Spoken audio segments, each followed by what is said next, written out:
Later, Chinese emperors made this official. They printed paper money for the whole country. Paper was light. Paper was easy to carry. One small piece of paper could represent hundreds of coins. It was a wonderful idea. But it came with a danger. With coins, the value was in the metal itself. You could feel the gold and silver. But with paper, the paper itself was worth almost nothing. The value was a promise, and promises can be broken. In China, some rulers printed too much paper money. Too much paper, not enough gold or silver behind it. Prices went up and up. People lost trust. The paper became worthless.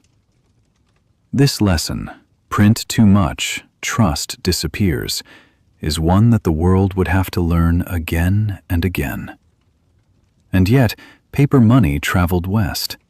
European traders heard about it. Slowly, over centuries, banks in Europe began to print their own notes.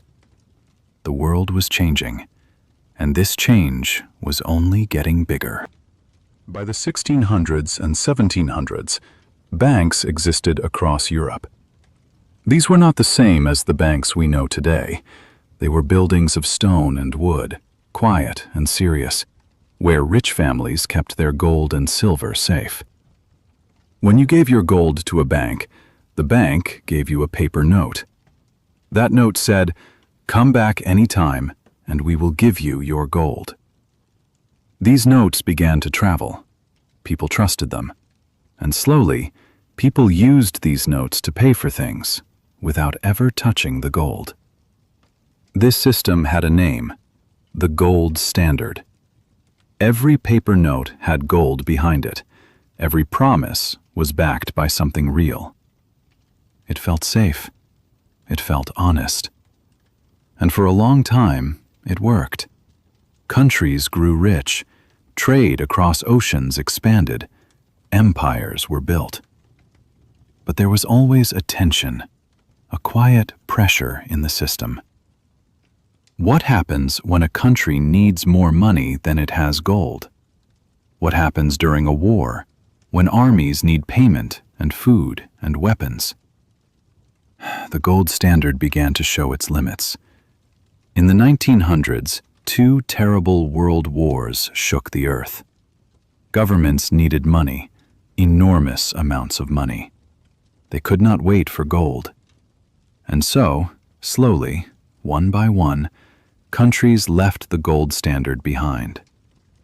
The last great step came in 1971, when the United States officially ended the link between the dollar and gold.